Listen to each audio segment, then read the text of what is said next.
آج کے درس کا آغاز سورہ یوسف کی آیت نمبر 30 سے ہو رہا ہے۔ آپ پچھلے رکوع میں سن چکے ہیں کہ امرأۃ العزیز نے برا ارادہ کیا اور حضرت یوسف علیہ السلام نے اپنے دامن کو بچا لیا، اپنی پاک دامنی کا پورا لحاظ رکھا۔ یہ چھوٹی بات نہیں ہوتی، بہت بڑی بات ہے۔ آج کے دور میں اس مسئلے کو بار بار پڑھنا اور سمجھنا اور اس کی برکتیں لوٹنے کی کوشش کرنا بڑا ضروری ہے۔ اب یہ بات پھیل گئی اور خواتین تک یہ بات پہنچ گئی۔ وہ عورتیں آپس میں باتیں کرنے لگ گئیں اس کے متعلق، زلیخا کے متعلق، امرأۃ العزیز کے متعلق۔ یہ آیت نمبر 30 سے اس بات کا آغاز ہو رہا ہے۔ عورتیں شہر میں یہ باتیں کرنے لگیں کہ عزیز مصر کی بیوی اپنے نوجوان غلام کو اپنی طرف راغب کر رہی ہے، اس کی محبت اس کے دل پر چھا چکی ہے۔ قد شغفہا حبا، شغف کہتے ہیں دل کے اوپر جو باریک جھلی ہے اس کو شغف کہا جاتا ہے۔ آپ سادہ لفظوں میں کہیں دل کا کور، آپ کوئی چیز جب کہیں جاتی ہے تو پہلے کور میں سوراخ کرتی پھر اندر جاتی ہے، تو وہ کہنے لگی کہ اس کے دل میں اس کی اپنے غلام کی محبت اتنی ہے کہ اس کے دل کا کور پھاڑ کر اندر چلی گئی ہے۔ تو یہ اس کا سٹیٹس تو نہیں ہے، یہ ملکہ ہے اور وہ غلام ہے، اور یہ ایسے غلام کی محبت میں فریفتہ ہو رہی ہے۔ قد شغفہا حبا، اس کی محبت اس کے دل پر چھا چکی ہے۔ انا لنراہا فی ضلال مبین، بے شک ہم اس کو صریح بے راہ روی میں دیکھ رہے ہیں۔ یہ تو بے راہ روی ہے، گمراہی میں پڑ چکی ہے یہ۔ اب عورتیں یہ باتیں کر رہی ہیں امرأۃ العزیز کے متعلق، اور یہ باتیں چلتے چلتے پھر امرأۃ العزیز تک بھی، یعنی زلیخا، ہم سمجھنے کے لیے زلیخا ہی ہم کہہ دیتے ہیں، زلیخا تک یہ باتیں پہنچ گئیں۔ فلما سمعت بمکرہن، جب اس عورت نے یعنی زلیخا نے ان عورتوں کی نکتہ چینی سنی۔ اب اس کو مکر کہا گیا ہے، ان کا مکر سنا، نکتہ چینی کہہ لیں۔ مکر کیوں کہا، اس کو تھوڑا سا سمجھ لیں۔ مکر ہوتا ہے دھوکہ۔ دھوکے کی کئی صورتیں ہوتی ہیں۔ ایک صورت یہ ہوتی ہے ہم بات کوئی اور کریں لیکن اس بات سے جو ظاہر ہو رہا ہے وہ ہمارا مقصد ہی نہیں ہے۔ مثلا ایک مثال دیتا ہوں، ایک بندے کی آمدن بڑھ گئی، اب ہمیں ہوتا نہیں یار دیکھو لینا پیسہ کتوں آیا ہے، اب براہ راست اس سے پوچھیں کہ یار آمدن کہاں سے ہوئی ہے، تو اب اس کی مرضی بتائے یا نہ بتائے، ہو سکتا وہ نہ بتائے، تو کوئی طریقہ ایسا کرو، ایسا سوال کرو یہ بتانے پہ مجبور ہو جائے۔ وہ یار پتہ چلا تیرے بارے میں FIR میں درخواست کی ہے، تم نے حرام کی کمائی اکٹھی کی ہے، دھوکے سے مال اکٹھا کیا ہے، یہ جو گاڑی تیرے پاس آئی ہے اسی دھوکے کا مال کیا، نہیں نہیں نہیں نہیں میں نے تو فلاں جگہ پہ کام کیا، انویسٹمنٹ کی، وہاں سے آئی، یہ دیکھو میری رسید۔ اس کو کہتے ہیں مکر۔ آپ نے جانچنا تھا نا، اس سے پوچھنا تھا کہ تیرے پاس پیسے آئے کہاں سے، تو آپ سمجھ رہے تھے کہ ہم اگر براہ راست پوچھیں گے تو وہ نہیں بتائے گا، تو اس کو دفاعی پوزیشن پر لے آؤ، کوئی ایسا اس پر اعتراض کر دو، بنتا بے شک نہ ہو لیکن کر دو کہ وہ صفائی دینے پہ مجبور ہو اور جو آپ پوچھنا چاہتے ہیں وہ خود بخود اگل دے۔ اب ان کی ان باتوں کو نا قرآن نے مکر کہا ہے۔ مکر کہنے کی وجہ بھی یہی ہے، ہمارے ہاں بہت سے لوگ اس طرح کرتے ہیں، بعد میں ہمیں پتہ چلتا یار یہ تم مجھ سے یہ پوچھ کر چلا گیا، میں تو گل دسنی نہیں سی انو، اس نے تو ایسے طریقے سے مجھ سے میرے اندر کی باتیں اگلوا لی، میں نے تو نہیں یہ بتانا تھا، وہ غلطی ہو گئی یار۔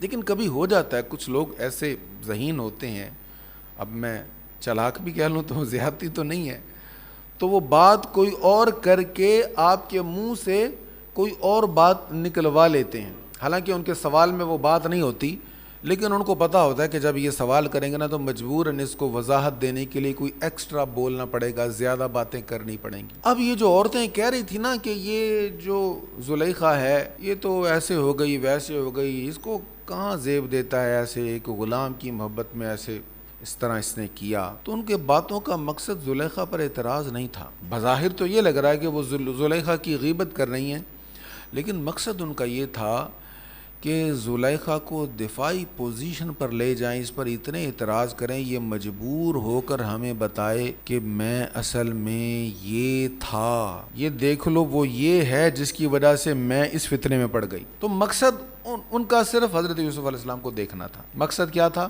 یوسف علیہ السلام کو دیکھنا۔ تو وہ دیکھنے کے لیے انہوں نے اگر براہ راست زلیخا کو کہتے کہ ہمیں دکھا تو صحیح وہ اپنا عبرانی غلام، تو شاید وہ نہ دکھاتے. تو انہوں نے اس کو اس دفاعی پوزیشن پہ لا کے کھڑا کر دیا کہ وہ اپنی صفائی کے لیے یا اپنا قصور کم دکھانے کے لیے مجبوراً وہ کہتی کہ دیکھو میری مجبوری یہ تھی کہ یہ حسین اتنا زیادہ تھا کہ میں اس فریب میں مبتلا ہو گئی. اس لیے قرآن نے اس کو مکر کہا ہے.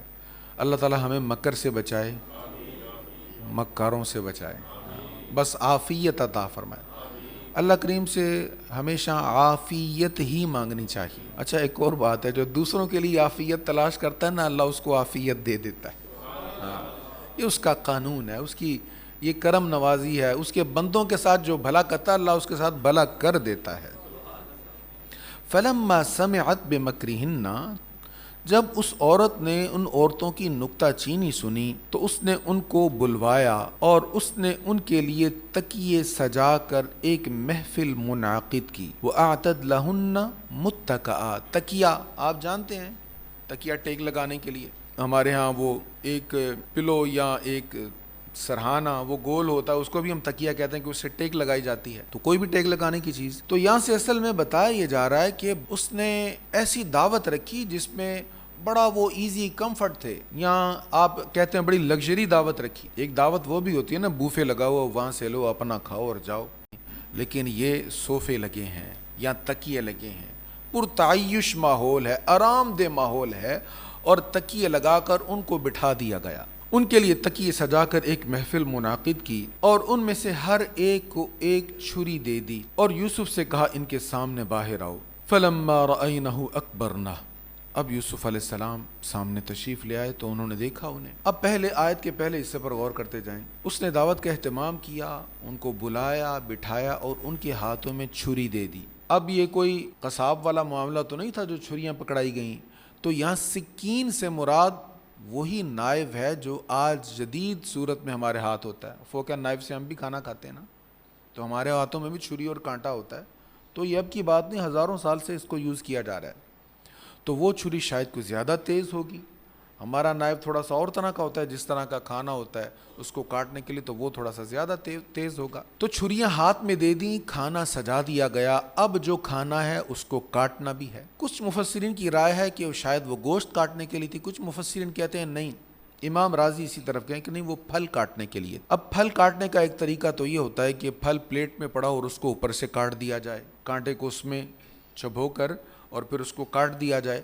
اور ایک طریقہ یہ ہے ہمارے ہاں جو دیسی طریقہ ہے، پھل ہاتھ میں پکڑ کر چھری سے کاٹا جائے. تو مفسرین کے ہاں یہ زیادہ پسندیدہ تفسیر ہے. اب ہاتھوں میں چھریاں بھی دے دی گئیں اور کھانا بھی سامنے رکھ دیا گیا.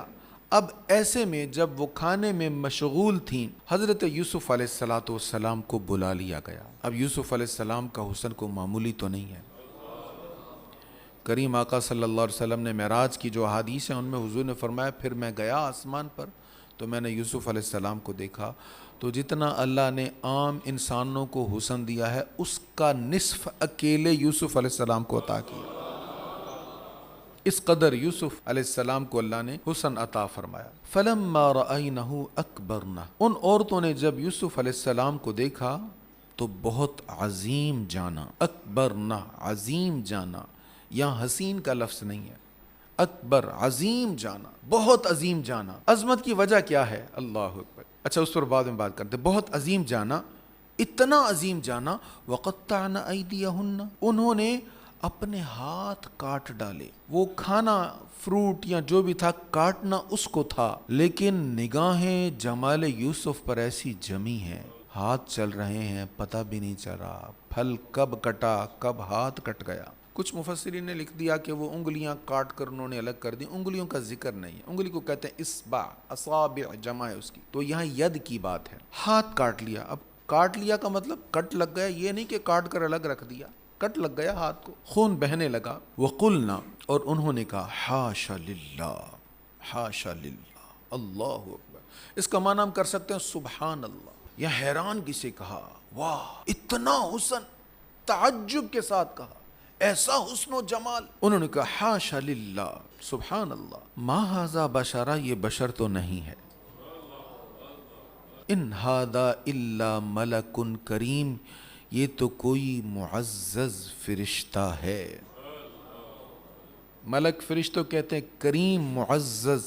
یہ کریم بھی ہے، فرشتہ بھی ہے، بشر نہیں ہے۔ یہاں پر زیادہ گفتگو حسن یوسف ہی کی طرف ہوتی ہے، بالکل ایسا ہی ہے جیسا کہ حدیث مبارکہ میں آ گیا، نصف حسن انہیں عطا کیا گیا۔ لیکن یہ صرف حسن کی بات نہیں ہے، یہ صرف ظاہری صورت کی بات نہیں ہے، یہ حضرت یوسف علیہ السلام کے کردار اور اخلاق کی بات ہے۔ کچھ لوگ دیکھنے میں بڑے اچھے لگتے ہیں، جب معاملہ ہوتا ہے، جب ان کے اخلاق کو جانچنے کا موقع آتا ہے تو پتہ چلتا ہے یار یہ تو بالکل ہی الٹ ہے۔ پھر ہم کہتے ہیں ویکھن نو سونا تے ہے پر بندہ چنگا نہیں، اس کے لہجے میں برف تھی لیکن چھو کے دیکھا تو ہاتھ جلنے لگے۔ دیکھا تو برف جیسا لگ رہا تھا لیکن جب معاملہ پڑا نا تو پھر تو ہاتھ جلا دیے، پتہ چلا یہ تو یار کچھ اور ہے، دکھتا کچھ ہے کچھ۔ حضرت ام بابد نے جب حضور کی تعریف کی نا تو قسیم وسیم کا ایک لفظ بولا تھا اپنے شوہر سے، کہا میں نے ایک ایسے حسن و جمال کے پیکر کو دیکھا ہے، اس کو دور سے دیکھو تب بھی حسین ہے، پاس سے دیکھو تب بھی حسین ہے۔ یعنی صرف دکھنے کا خوبصورت نہیں ہے، کردار کا بھی کمال تھا وہ۔ اب یہ جو عورتیں کہہ رہی ہیں نا ما ھذا بشرا، یہ بشر نہیں ہے، ان ھذا الا ملک کریم، یہ کوئی معزز فرشتہ ہے۔ یہ صرف ان کے ظاہر کی تعریف نہیں کر رہی بلکہ کہہ رہی ہیں ظاہری سٹیٹس دیکھیں تو غلام ہے، پر شان دیکھو حسن و جمال والی ملکہ، مال و دولت والی ملکہ، طاقت و اختیار والی ملکہ دعوت گناہ دے رہی ہے اور یہ نظریں جھکا رہے ہیں۔ یہ کوئی معزز فرشتہ ہے۔ فرشتہ جو ہوتا ہے نا، اس پر بھی بحث ہے کہ فرشتہ انسان سے بہت بہتر ہوتا ہے، لیکن ایک بار ہم نے اس پر بات کی ہے کہ فرشتہ واقعی بہتر ہے، لیکن اگر انسان پورا انسان بن جائے نا، انسان بن جائے۔ اگر آپ صوفیوں کے اشعار پڑھیں نا، وہ بڑی لمبی باتیں ہیں، وہ بات اور طرف چلی جائے گی، لیکن ان میں ایک بات ہے، صوفیہ کہتے ہیں یار تم مولوی بنو نہ بنو، صوفی بنو نہ بنو، پرہیزگار بنو نہ بنو، لیکن کم از کم انسان ضرور بن جاؤ۔ اور انسان بننا معمولی شے نہیں ہے، فرشتوں سے بہتر ہے انسان بننا، مگر اس میں پڑتی ہے محنت زیادہ۔ امام رازی نے اس پر بڑا گفتگو کی ہے، لیکن میں خلاصہ عرض کروں، دیکھو فرشتہ جو ہے اس کے اندر تو شہوت ہے ہی نہیں، اس کے اندر شہوت نہیں ہے، تو اگر وہ شہوت برانگیختہ کرنے والی چیز کی طرف راغب نہیں ہوتا تو اس میں اس کا کمال کیا ہے بھائی؟ اس میں شہوت ہے ہی نہیں۔ فرشتے میں رب کریم نے ایسا بھی کچھ نہیں رکھا کہ اس کو غصہ آئے، تو اگر غصہ نہیں آتا اس میں اس کا کیا کمال ہے؟ غصہ تو انسان کو آتا ہے، شہوت تو انسان کو آتی ہے، شہوت ہے، غصہ ہے، اس کے باوجود غصے کو بھی پی گیا، شہوت کو بھی دبا گیا، یہ فرشتوں سے بہتر ہے۔ اللہ ہمیں توفیق نصیب فرمائے، آنکھوں کو باحیا بنائے۔ تو وہ کہنے لگی ما ھذا بشرا ان ھذا الا ملک کریم۔ اس نے کہا، اب امرات العزیز کہہ رہی ہے، اس نے کہا یہی ہے وہ، فذالکن، تو مجھے تانے دیتی تھی، مجھے باتیں کرتی، دیکھو بھی تو صحیح، یہ ہے وہ، یہی ہے وہ جس کی وجہ سے تم مجھ کو ملامت کرتی تھیں، میں نے اس کو اپنی طرف راغب کیا تھا، یہ بچا رہا، فاستعصم، یہ بچا رہا۔ اب وہ واضح طور پر اقرار کر رہی ہے۔ اب اس پر میں تھوڑی سی توجہ آپ کی اس لیے کرا رہا ہوں کہ جو پیچھے ہم نے پڑھا ہے پچھلے جمعہ میں ہم کے متعلق، وہاں پر کچھ لوگوں کو غلط فہمی ہوئی معنی بیان کرنے میں، اور انہوں نے یہ کہا کہ حضرت یوسف علیہ السلام نے بھی معاذ اللہ ارادہ کر لیا تھا، لیکن پھر وہ اشارہ دیکھا تو ان کا مائنڈ بدل گیا، ہرگز ارادہ نہیں کیا تھا۔ یہ زلیخا خود کہہ رہی ہے، یہاں قرآن کریم اس کے قول کو بیان کر رہا ہے۔ کیا اس نے کہا کہ راودتہ عن نفسہ، میں نے اس کو اپنی طرف راغب کیا، فاستعصم، یہ بچا رہا، یہ بالکل راغب نہیں ہوا، یہ اس طرف نہیں آیا، اور اگر اس نے وہ کام نہیں کیا جو میں نے اس سے کہا ہے تو یہ ضرور قید کر دیا جائے گا اور یہ بے عزت لوگوں میں سے ہو جائے گا۔ وَلَا يَكُونَ مِنَ الصَّاغِرِينَ، صاغر اصغر چھوٹے کو کہتے ہیں، اکبر بڑے کو کہتے ہیں۔ کبھی ہم چھوٹا چھوٹے کو کہا جاتا ہے اور کبھی گھٹیا چیز کو بھی چھوٹا کہہ دیا جاتا ہے۔ ہم کہتے ہیں نا یار بڑی چھوٹی گل کی تھی تم، کہتے ہیں نا ہم، اتنا بڑا آدمی ہو کر کتنی چھوٹی بات کہی تم نے، تو چھوٹی کا مطلب گھٹیا۔ تو وہ کہنے لگی اگر یہ میرا کہنا نہیں مارے گا تو جیل میں اس کو ڈال دوں گی اور بڑا پھر گھٹیا سلوک ہوگا اور اس کا مقام و مرتبہ بڑا کم ہو جائے گا۔ اب یہی بات کے لیے وہ دوسری خواتین بھی جناب یوسف علیہ السلام کو قائل کرتی رہیں، دیکھو اس میں کیا کمی ہے، اگر اس نے تمہیں دعوت دی ہے تو اس کی بات مان لو، ایک تو اس میں کوئی کمی نہیں ہے، دوسرا وہ مالدار ہے، وہ تمہیں یہ بھی کہتی ہے، مفسرین نے ڈیٹیل جو لکھی وہ تمہیں یہ بھی کہتی ہے کہ اگر تم میرا کہنا مان لو گی تو تمہیں مالدار کر دیا جائے گا. اچھا پھر لالچ بھی اور ساتھ ڈراوا بھی. اگر تم کہنا نہیں مانو گے تو پھر تمہیں نقصان پہنچایا جائے گا، قید میں ڈال دیا جائے گا، تمہاری بے عزتی ہوگی. قید کی تکلیف اپنی جگہ اور معاشرے میں بے عزتی والا معاملہ اپنی جگہ. لوگ باتیں کہیں گے کیسا غلط انسان ہے یہ. تو ہر طرح سے حضرت یوسف علیہ السلام کو برے کام کی طرف راغب کیا گیا. تو ہمارے ہاں بھی یہی ہوتا ہے، لوگ جرم کرتے ہوئے ان 3-4 چیزوں میں سے کوئی بہانہ لگاتے ہیں. نفس راغب ہو گیا تھا، اس نے مجبور کر دیا تھا، یا لالچ میں آ گیا تھا، یا دھمکانے میں آ گیا تھا. تو یہی کچھ ہوتا ہے. جناب یوسف علیہ السلام، اللہ اکبر، شان یوسف دیکھو. کتنے انبیاء آئے پر جناب یوسف علیہ السلام کے واقعہ کی ایک ایک چیز کو اللہ بیان کر رہا ہے، جزیات کو بیان کر رہا ہے. پہلی کتابوں میں ان کے بارے میں ذکر موجود ہے، لیکن ایسا مفصل واقعہ پہلی کتابوں میں نہیں ہے جو قرآن بیان کر رہا ہے. کیوں بیان کر رہا ہے؟ اس لیے کہ شان یوسف ہے ہی بڑی نرالی. ایک تو شان یوسف بڑی نرالی ہے، دوسرا ہماری تربیت ہو جائے، ہر دور کے انسان کی تربیت ہو جائے کہ دیکھو کردار یوسف کو دیکھو، تم بھی نقش قدم پر چلو گے، تمہیں بھی عزتیں نصیب ہو جائیں گی. حضرت یوسف علیہ السلام دعا مانگتے ہیں. ان کے اصرار، ہر طرح کے ہیلے بہانے کے بعد اب دعا مانگتے ہیں، یا اللہ تیرے سوا تو کوئی میرا آسرا ہی نہیں ہے. قال ربی، یوسف نے عرض کی اے میرے رب، سجن، قید ہونا، احبو، مجھے بڑا ہی محبوب ہے، الیہ، اس کی نسبت. یہ مجھے کہہ رہی ہیں خواتین، زلیخا گناہ کی دعوت دے رہی ہے اور دوسری خواتین اس کی تائید میں مجھے کنونس کر رہی ہیں، سمجھانے کی کوشش کر رہی ہیں. یا اللہ اس سے تو بہتر ہے کہ میں قید میں ہی چلا جاؤں. یوسف نے کہا اے میرے رب، مجھے قید ہونا اس گناہ سے پسند ہے جس کی طرف مجھے یہ دعوت دیتی ہیں، اور اگر تو نے ان کی سازش مجھ سے دور نہ کی تو میں ان کی طرف مائل ہو جاؤں گا اور میں جاہلوں میں سے ہو جاؤں گا. اللہ کی بارگاہ میں عرض کرتے ہیں یا اللہ ان کی سازش سے مجھے بچا لے، اس فریب سے مجھے بچا لے. تو یہ فریب ہر دور میں اپنے انداز کا ہوتا ہے، ہر دور میں ایک نیا روپ ہوتا ہے اس فریب کا، اور ہر کسی کے سامنے یہ فریب آتا ہے. دعا مانگو اللہ تعالیٰ جناب یوسف علیہ السلام کا فیض ہمیں بھی عطا کر دے. اے اللہ میں قید ہو جاؤں یہ مجھے زیادہ محبوب ہے اس کی نسبت جس کا یہ مجھے کہہ رہی ہیں، اور اگر تو مجھے اس سازش سے نہ بچائے اور میں ان کی طرف مائل ہو جاؤں تو میں جاہلوں میں سے ہو جاؤں گا. اب دیکھیں اللہ تعالیٰ ہی کی بارگاہ کی طرف عرض کر رہے ہیں، اور یہ عرض کر رہے ہیں کہ میں جو بچا ہوں تیرے کرم سے بچا ہوں، تیری توفیق سے بچا ہوں، تیری عنایت سے بچا ہوں، وگرنہ میں جاہلوں میں سے ہو جاتا. اب اس طرح کے کام کر کے لوگ فخر کریں تو یہ نادانی نہیں تو اور کیا ہے؟ کتنی بڑی نادانی.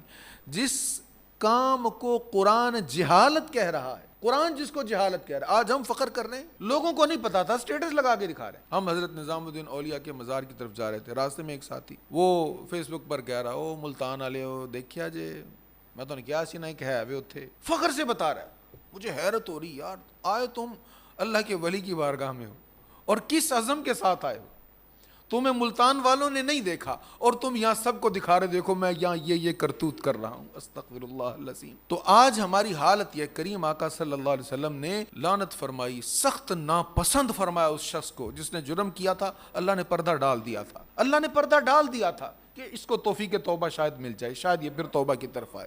لیکن اس نے اپنا عیب خود لوگوں کو دکھایا، فخر سے دکھایا، دیکھو میں نے یہ بھی کیا، میں یہ بھی کرتا ہوں، میں ایسا بھی کرتا ہوں. تو حضرت یوسف علیہ السلام کہہ رہے ہیں یہ تو جاہلوں والا کام، غلط کام کرنا، بے حیائی کے کام کرنا. یا اللہ تیرا کرم ہو تو میں بچ جاؤں، وگرنہ یہ تو جاہلوں والا کام. فاستجاب له ربه، پس ان کے رب نے ان کی دعا قبول فرمائی.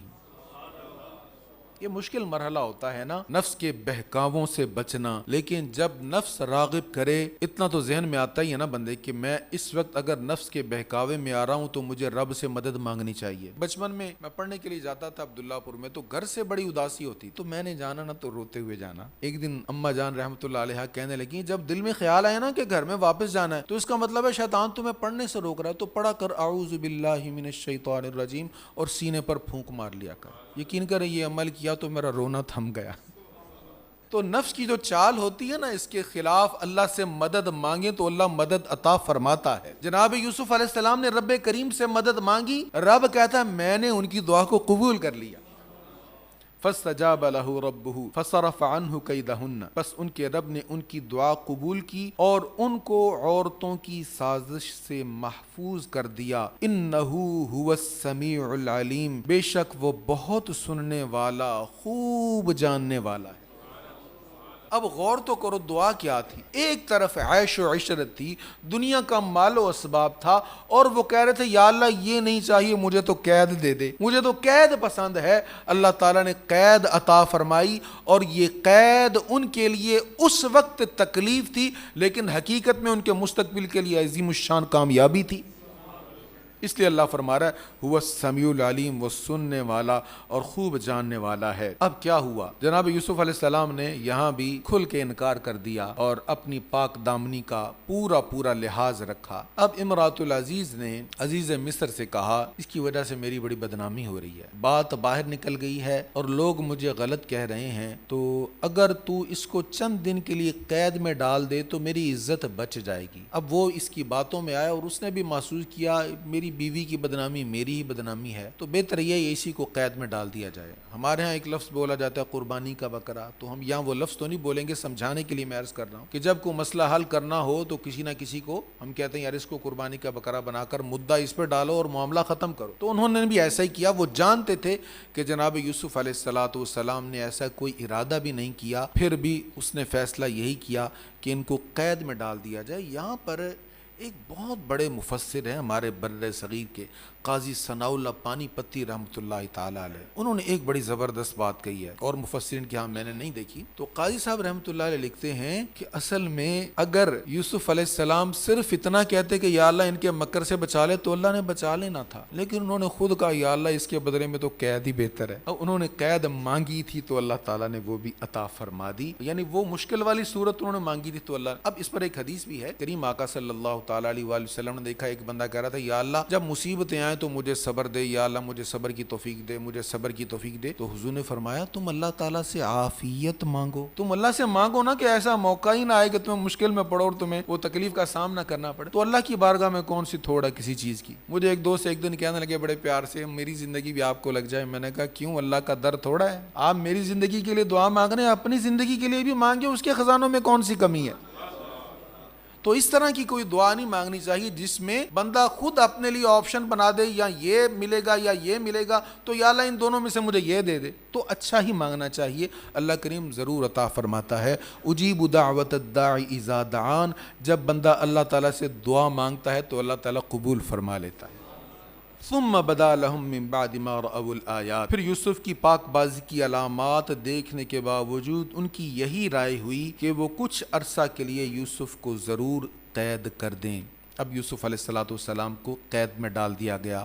پھر قید میں کیا ہوا وہ آگے بیان ہو رہا ہے، لیکن یہاں تھوڑا سا وقت ہے میں ایک بات عرض کر دوں کہ جناب یوسف علیہ السلام کے حسن کو دیکھا تو اپنے ہاتھ کاٹ لیے، انگلیوں کا کچھ حصہ کٹ لگ گیا، انگلیاں کٹ کے الگ نہیں ہوئی، ہاتھ کٹ کے الگ نہیں ہوا، کچھ حصہ انگلیوں کا کٹا اور خون نکلا۔ یہاں پر سیدی اعلیٰ حضرت کا ایک شعر ہے، اور شعر ایسا کمال کا ہے، پوری اردو شاعری میں الحمدللہ تھوڑا سا شعر کا بھی ذوق ہے میرا، کبھی اپنا کلام بھی آپ کو میں سناؤں گا۔ پوری اردو شاعری میں اس پائے کا کوئی شعر نہیں ہے، پوری اردو شاعری میں چیلنج سے کہتا ہوں۔ اس کا پہلا مصرع اور دوسرا مصرع، اس میں 5 مقابلے ہیں، شعر کا ایک پہلے مصرے کا دوسرے مصرے میں ایک چیز کا مقابلہ ہوتا ہے، 2 کا 3 کا، ابھی ڈیٹیل کا وقت نہیں ہے۔ شعر سنیں، حسن یوسف پہ کٹی مصر میں انگشت زنا، وہاں کیا تھا؟ حسن تھا یوسف علیہ السلام کا، کٹ گئیں مصر میں انگشت زنا، عورتوں کی انگلیاں۔ حسن یوسف پہ کٹی مصر میں انگشت زنا،